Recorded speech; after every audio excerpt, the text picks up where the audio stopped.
Hi viewers, welcome to Suman TV. బేసిక్గా మనం బయటకి ఎక్కడికైనా వెళ్ళాలి అంటే షాపింగ్ మాల్స్కి వెళ్ళాలన్నా లేదంటే ఎక్కడికైనా బయటికి ఒక స్లిమ్గా ఉన్న ఫ్రెండ్తో పాటు నాలాంటి కొంచెం చబ్బిగా ఉన్న వాళ్ళు వెళ్తే ఖచ్చితంగా ప్రతి ఒక్క లుక్ కూడా ఎక్కడికి వెళ్తుంది, ఖచ్చితంగా స్లిమ్గా ఉన్న వాళ్ళ మీదకే లుక్ వెళ్తుంది. అప్పుడు మనకు అనిపిస్తుంటుంది కదా, అరే మనం కూడా జిమ్కి వెళ్ళాలి, ఎక్సర్సైజెస్ చేయాలి, డైట్ ఖచ్చితంగా చేసేయాలి, ఖచ్చితంగా మనం కూడా ఇంతే ఫిగర్ మెయింటైన్ చేయాలి, స్లిమ్గా అవ్వాలి, ఎలా బాగుంటేనే మనల్ని కూడా చూస్తారు అని అనిపిస్తుంది. కొన్ని ఫంక్షన్స్కి వెళ్ళేటప్పుడు లేదు అంటే బయటకి ఎక్కడికైనా వెళ్ళేటప్పుడు మనం కూడా చాలా ఇబ్బంది పడతాం. అయ్యో ఈ డ్రెస్ కంఫర్ట్ లేదు, ఆ డ్రెస్ వేసుకుంటే బాగుంటుంది, నేను ఇంకొంచెం వెయిట్ తగ్గాలి అని. బట్ చాలా కన్ఫ్యూజన్స్తో చాలామంది పెళ్ళిళ్ళు కూడా చేసుకోవట్లేదు అమ్మాయిలు అయితే.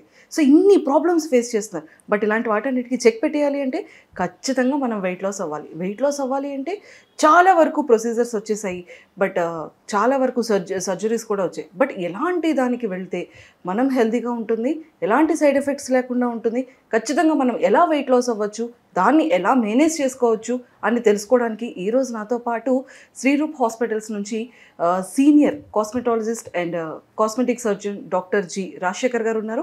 సో మరి సార్తో మాట్లాడి చాలా విషయాలు తెలుసుకుందాం. హలో సార్, నమస్తే. నమస్తే, welcome to Suman TV. Thank you sir. First అందరికన్నా నేను ముందు వెయిట్ లాస్ అవ్వాలి, నేను చాలా స్లిమ్గా రెడీ అవ్వాలి, నేను ఎలాంటి డ్రెస్ వేసుకున్నా కూడా అబ్బా మంజుషాయేనా ఏంటి అప్పటికన్నా ఇప్పుడు ఇంత బాగుంది అనే విధంగా నేను రెడీ అవ్వాలి సార్. నేను ఏం చేయాలి? మీకు కళ పోకుండా తగ్గాలందా, కళ పోయి తగ్గాలందా? సార్ ఇలాగే కళ ఉండాలి. కళ పోకుండా తగ్గాలంటే ఓన్లీ డైటింగ్ లాంటివి చేయకుండా ఎక్సర్సైజ్ చేస్తూ న్యూట్రిషియస్ డైట్ తీసుకుని ఫ్యాట్ ఆర్ ఆయిలీ స్టఫ్, బాగా హై క్యాలరీ స్టఫ్ అని తగ్గించేసి బర్న్ ఆల్ ద ఫ్యాట్. అప్పుడు కళ తగ్గదు, బాడీ తగ్గుతుంది. So that is one more important thing. అది చేసి ప్రయత్నాలు చేసి చేసి చేసి అయిపోయింది సార్, నేను అలసిపోయాను, తగ్గుతున్నాను మళ్ళీ పెరిగిపోతున్నాను, తగ్గుతున్నాను మళ్ళీ పెరిగిపోతున్నాను. సో ఏం చేయాలి అంటే అప్పుడు ఒకటే ఒక మార్గం, నాన్ సర్జికల్ అనేది అబద్ధం. నాన్ సర్జికల్గా ఏదైనా ట్రీట్మెంట్ జరుగుతుంది అనేది అబద్ధం, అసలు నిజం కాదు. Only one method is diet and exercise or liposculpture. ఎక్కడెక్కడ ఎక్స్ట్రా ఫ్యాట్ ఉందో అక్కడ మార్క్ చేసుకుని అనస్థీషియాలో ఉండగా నొప్పని తెలియకుండా చక్కగా ఆ ఏరియాని తగ్గించుకుని చూడచక్కని ఫిగర్ అనేది తయారు చేసుకోవడానికి liposculpture is the best method. Yes, అంటే ఆ ఫస్ట్ మెథడ్ది పక్కన పెట్టి నేను ఫస్ట్ లైపో గురించి అడిగేస్తాను మీరు. అడగండి. సో లైపో అనగానే చాలామంది కొంతమంది సెలబ్రిటీస్దే చూసుకున్నట్టయితే లైపో సర్జన్ ఫెయిల్యూర్ అవడం వల్లే చనిపోయారు. ఎగ్జాంపుల్ ఆర్తి అగర్వాల్ గారు కదా. కొంతమంది సెలబ్రిటీస్ దగ్గర ఎక్కువగా వింటూ ఉంటాం, లేదా బిజినెస్ పీపుల్ దగ్గర ఎక్కువగా అంటే పొలిటికల్ లీడర్స్ వాళ్ళ ఫ్యామిలీ మెంబర్స్ అలా.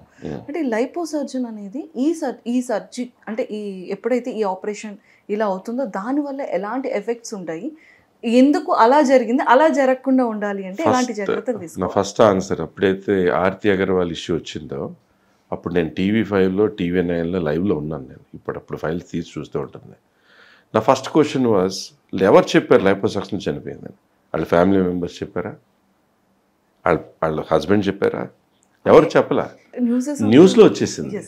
ఇట్ ఈస్ ఆ అమ్మాయి ఇక్కడి నుంచి ఇక్కడ దాకా పాదాల వరకు ఇంత లావ్ అయిపోయింది, బాగా హెవీగా అయిపోయింది. లైపోస్కల్ప్చర్ అనేది పర్టికులర్ పార్ట్స్ని తగ్గిస్తూ చక్కని షేప్ తీసుకురావడానికి చేసేది. టోటల్ బాడీ వెయిట్ లాస్ చేసేది వేరే వెయిట్ లాస్ సర్జరీస్ ఉన్నాయి లాప్రోస్కోపీ ద్వారా చేసేవి. ఓకే. ఆమెకి పెస్టిసైడ్ పాయిజనింగ్ ఒకసారి అవ్వడం జరిగింది, ఒకసారి బిల్డింగ్ నుంచి పడిపోవడం. అప్పుడు నేను అపోలోలో పనిచేస్తాను అసిస్టెంట్ సర్జన్గా, జూబ్లీస్ అపోలోలో. సో మేజర్గా ఆమెకి ఏదో వెయిట్ లాస్ సర్జరీ, లోపల పేక్ కట్ చేసే సర్జరీనో ఏదో జరిగినప్పుడు లోపల ఉన్నటువంటి అల్సరేషన్ వలన, అది హీలింగ్ కాకపోవడం వలన, దేని కారణం వలన మొత్తానికి ఫుడ్ లోపల లీక్ అవ్వడము, లోపల టోటల్గా ఇన్ఫెక్ట్ అయ్యి మల్టిపుల్ ఆర్గాన్ ఫెయిల్యూర్తో చనిపోవడం జరిగిందని కూడా ఒక న్యూస్ వచ్చింది. అలాగే సోకాల్డ్ ఒక నాసిక్ పెద్ద ట్రాన్స్పోర్ట్ ఆఫీసర్ ఎవరో చనిపోయారన్నారు. It was clear that it was only weight loss surgery, పేగుకు సంబంధించిన సర్జరీ అది. అలాగే దాసనారాయణ కూడా అట్లా ఆయన గురించి కూడా అలాగే చెప్పడం జరిగింది. సో చాలామందికి అపోహ ఉంది, ఏది ఆర్తి అగర్వాల్ది ఇలా అయింది. అది యాక్చువల్గా లైపోసక్షన్ వల్ల అవ్వలేదు. లైపోసక్షన్ చెప్పడం జరిగింది, వేరే వెయిట్ లాస్ సర్జరీని బ్రతికించడానికి ఆ కాజ్ మొత్తం లైపోసక్షన్ మీద వేసేయడం జరిగింది. ఇది వాస్తవం. ఓకే సార్, ఈ ప్రాసెస్ ఎలా ఉంటుంది, లైపోసర్జన్ ప్రాసెస్ ఎలా? ఫస్ట్ చర్మం అమ్మ, తర్వాత కొవ్వు, తర్వాత కండ, తర్వాత అవయవాలు, పేగులు. మనకున్న పని చర్మం కింద ఉన్న కొవ్వు వరకే. ఇలా వెళ్ళి మనం కొవ్వు తీయం. ఇలా వెళ్ళి మీకు ఎంత కొవ్వు ఎక్స్ట్రా ఉందో అంతా తగ్గించేసి చక్కగా అక్కడ ఉన్న పొట్టనో, అక్కడ ఉన్న చేతులు వాపనో, ఇక్కడ థైస్నో, అలా పర్టికులర్గా 5, 6, 7 ఏరియాస్ని కూడా ఒకటే సిట్టింగ్లో ఒకటే రోజులో చేసుకోవడం అనేది లైపోస్కల్ప్చర్ ఆర్ లైపోసక్షన్. సో మనం ఇక్కడ కండను కూడా ముట్టుకోకుండా పేగుల వరకు వెళ్ళడమే జరగదు కదా. చర్మం కింద కొవ్వు వరకు వెళ్ళి కొవ్వు తీసేసే పద్ధతిలో ఏ సైడ్ ఎఫెక్ట్ ఉంటుంది? చాలామంది అపోహది. యాక్చువల్ ఫ్యాక్ట్ ఏంటంటే మనకి ఇప్పుడు చేతులు ఎక్కువగా ఉన్నాయి అనుకుందాం. ఇప్పుడు బ్రెజిలియన్ టెక్నిక్లో ఇండియన్ టెక్నిక్ తేడా ఏంటి? ఇండియన్ టెక్నిక్ ఇక్కడ హోల్ పెడతారు, తర్వాత ఇక్కడ మచ్చబడిపోద్ది. మన శ్రీరూపులో చేసే దాంట్లో లోపల ఇన్నర్ ఫోల్డ్ నుంచి ఇటు నుంచి వచ్చి కొవ్వు తీసేస్తాం. అలాగే మగపిల్లలు గైనకోమాస్టియా అని ఉండి డబల్ క్లాత్లు జాకెట్లు వేసుకుని ఇలా ఒంగుని తిరుగుతుంటారు చాలామంది. ఇప్పుడు ఒక సర్జరీ ఉంది అబ్బాయిది. సో అది దానికి ఏంటంటే అతను మగతనానికి హాని కాదు, హార్మోన్స్ హాని కాదు, పిల్లలు పుడతారు, అన్ని విధాలు నార్మల్గానే ఉంటాడు. But abnormal growth of normal fat tissue. So దానికి చాలామంది ఇక్కడ హోల్స్ పెడతారు, జీవితకాలం అతను మచ్చలు పడిపోతాయి. బట్ శ్రీరూపులో చేసేది ఈ ఫోల్డ్స్ ఉంటాయి, సో స్కారే పడదు. అక్కడి నుంచి వెళ్ళి ఆ ఫ్యాట్ అంతా తీసేసి చక్కని షేప్ చేసేసి దానికి బ్లాస్టింగ్ చేయడం. నెక్స్ట్ డే నుంచి ఒక టైట్ గార్మెంట్, లైపోసక్షన్ బాడీలో ఎక్కడ చేసినా దానికి ఒక టైట్ గార్మెంట్ అనేది 2 to 2.5 months వాడండి. ఎందుకు? ఆ లూజ్ స్కిన్ టైట్ అని వాడండి. కొవ్వు వెళ్ళిపోయిన తర్వాత ఆ స్కిన్ లూజ్ ఉంటుంది కదా, అది చక్కగా టైట్ అయ్యి చక్కని షేప్ రావడానికి కంప్రెషన్ గార్మెంట్ అంటారు, అది వాడడం జరుగుతుంది. ఓకే సార్, ఇప్పుడు మీరు చెప్పారు కదా, అంటే లైక్ చర్మం నుంచి మనం ఫ్యాట్ అంటే దాన్ని మళ్ళీ స్ట్రెచెస్ అంటే చిన్న కీ హోల్స్ 4 mm. కీ ఆ సూచర్స్ కూడా ఇప్పక్కర్లా, రిమూవబుల్ సూచర్స్ కాదు, అవి అబ్జర్వ్ అయిపోతాయి. వాటర్ ప్రూఫ్ ప్లాస్టర్స్ ఉంటాయి. నెక్స్ట్ డే నుంచి స్నానం చేసి. ఓకే, సో మనం ఎన్ని డేస్ రెస్ట్ ఉంటే సరిపోతుందంట? రెస్ట్ ఏమి ఉండదు, ఫస్ట్ డే నుంచి తిరుగుతారు. కొంచెం నొప్పులు ఉంటాయి పర్టికులర్ ఏరియాస్ని బట్టి. ఎక్కువగా కదిలే ఏరియా అంటే అబ్డామెన్. సో అక్కడ చేసుకున్న వాళ్ళకి అనుకోండి ఒక ఫస్ట్ 7 to 10 days రోజు రోజుకి తగ్గిపోయే నొప్పులు ఉంటాయి. ఏ సర్జరీకైనా ఉండే నొప్పులు. So that is what is this. రకరకాల భయాలు, రకరకాల అపోహలని అబద్ధం. సార్, అంటే ఈ ఫ్యాట్ ఏదైతే ఉంటుందో దాన్ని మనం తీసేస్తాం కదా, ఆ తర్వాత మళ్ళీ ఈ పానీపూరీస్, ఈ జంక్ ఫుడ్స్, ఈ పిజ్జాస్ తినడం వల్ల మళ్ళీ ఖచ్చితంగా ఫ్యాట్ అనేది. మీ ఫేవరెట్ ఫుడ్స్ గురించి చెప్తున్నా అంటే బేసిక్ గా చాలా మందికి డౌట్ ఉంటుంది కదా. Very good question. ఇప్పుడు కంట్రోల్ చేసుకోలేరు, క్రేవింగ్స్ ఉంటాయి. Very good question, very good question Manjusha. ఇందులో ఏంటంటే తేనెపట్టు ఆకారం ఉంటుంది కదా, అలాగా ఒక డైమండ్ షేప్ తెల్లని పొర మధ్యన పసుపు రంగు కొవ్వు ఉంటుంది. ఇలా ఓపెన్ చేసి చూస్తే మనం కొవ్వు అలా ఉంటుంది. సో మన లైపోసక్షన్లో ఈ చర్మం అడుగునున్న ఈ కొవ్వు తీస్తున్నప్పుడు ఆ కొవ్వుతో పాటు ఆ తెల్లని పొరలాగి డైమండ్ షేప్, దాన్ని అడిపోజ్ టిష్యూ అంటాం. అది కూడా వచ్చేసి ఇంత కొవ్వులో ఇంత మాత్రమే మిగలడం వలన ప్లస్ కంప్రెషన్ గార్మెంట్తో ఇంటర్నల్ స్కారింగ్తో హీల్ అయిపోయి చక్కని shape, softer skin, natural skin లాగా 1.5 months వచ్చేయడం జరిగిపోయినప్పుడు షేప్ ఫస్ట్ డేకే తెలిసిపోయినా కూడా, ఇంకా రోజు రోజుకి బాగా మార్పులు వస్తున్నా కూడా, కంప్రెషన్ గార్మెంట్ వాడింది ఇంకా లూజ్ అయిపోసి వస్తున్నా కూడా, మీరు తర్వాత మీరు చెప్పిన జంక్ ఫుడ్స్, పాస్తాలు, పిజ్జాలు, చీజ్లు అన్నీ తినేసిన ఎక్కడ లైపోసక్షన్ చేశారో అక్కడ వెయిట్ పెరగరు.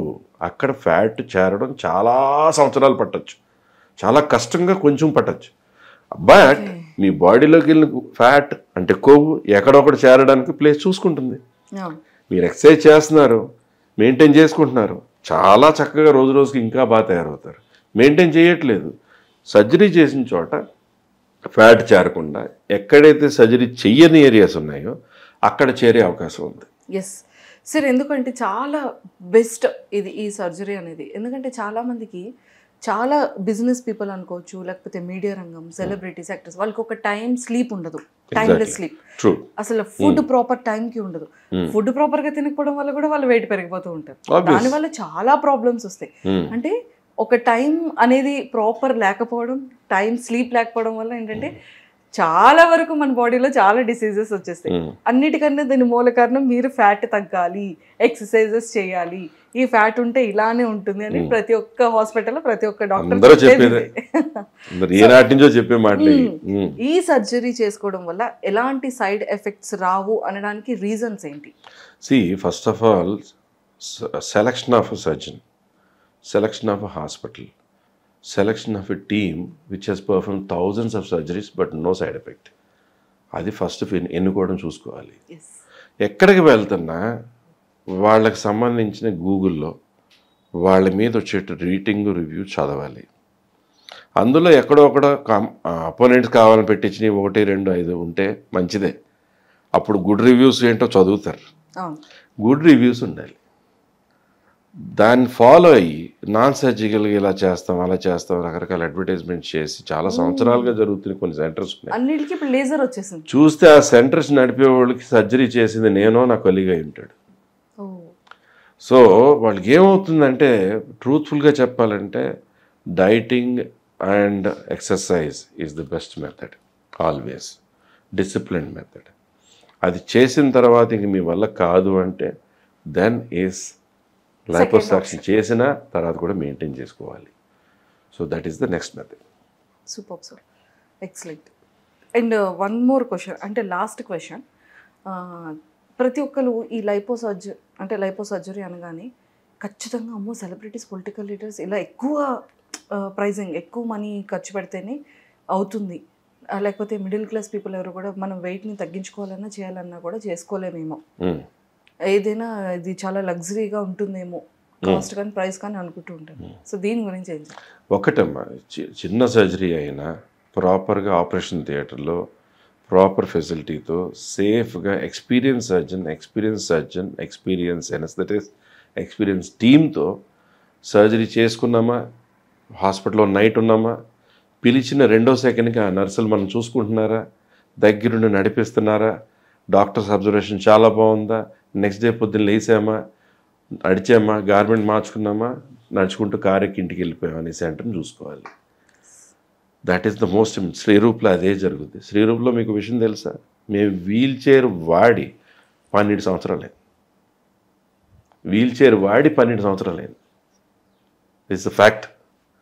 అంటే 7 గంటల సర్జరీ, 8 గంటల సర్జరీ, 6 గంటల సర్జరీ చేసుకున్న వాళ్ళు కూడా నెక్స్ట్ డే నడుస్తారు, హ్యాపీగా నడుస్తారు, మామూలు డైట్ తీసుకుంటారు. బాగా స్కిన్ వేలాడుతుంది, బాగా పెద్ద ఏరియాస్ ఉన్నాయి, లైపోసక్షన్తో పాటు టమ్మీ టక్, అబ్డోమినోప్లాస్టీ చేసి ఫ్లాట్ అబ్డోమిన్ చేసిన వాళ్ళు కూడా 3వ రోజు వాళ్లే నడుచుకుని వాళ్లే లిఫ్ట్లో దిగి వాళ్ళ కారెక్కి ఇంటికి వెళ్ళిపోతారు. సో ఇంకొకటి ఏంటంటే కాస్టింగ్ అంటున్నారు. ఇప్పుడు ఒక శానిటైజర్ ఉంది, ఒక లోకల్ కంపెనీ శానిటైజర్ 300 రూపాయలకు దొరికితే 3M కంపెనీది 1200 ఉంటుంది. బట్ అదే ఇదే బెంజికారే, మారుతికారే. అలాగే differences between surgeon, anaesthetist and team and the సెంటర్ని బట్టి ఏమైనా కాస్ట్ కొంచెం మారచ్చు. కానీ మిడిల్ క్లాస్ వాళ్ళు, సెలబ్రిటీస్ అందరూ ఇప్పుడు శ్రీరూప్కి సంబంధించిన గూగుల్లోకి వెళ్ళండి, ఒక 10% ఆఫ్ సెలబ్రిటీస్ ఎవరెవరైతే మన దగ్గర చేయించుకున్నారో వాళ్ళందరి ఫొటోస్ అట్లా ఉంటాయి.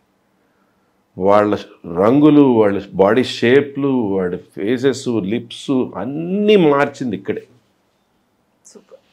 బట్ కాస్టింగ్ అనేది వాళ్ళకి అవసరాన్ని బట్టి, వాళ్ళకున్న ఏరియాస్ని బట్టి మనం డిసైడ్ చేసి వాళ్ళకి నిజంగా మనం హెల్ప్ఫుల్గా ఉండాలంటే కనుక వాళ్ళకి నిజంగా ప్యాకేజ్లో ఎలాంటి మార్పులు చేసి వాళ్ళకి హెల్ప్ చేయొచ్చో కూడా ఎట్టి పరిస్థితులు ఆలోచించి చేసేది శ్రీరూప్లో జరుగుద్ది.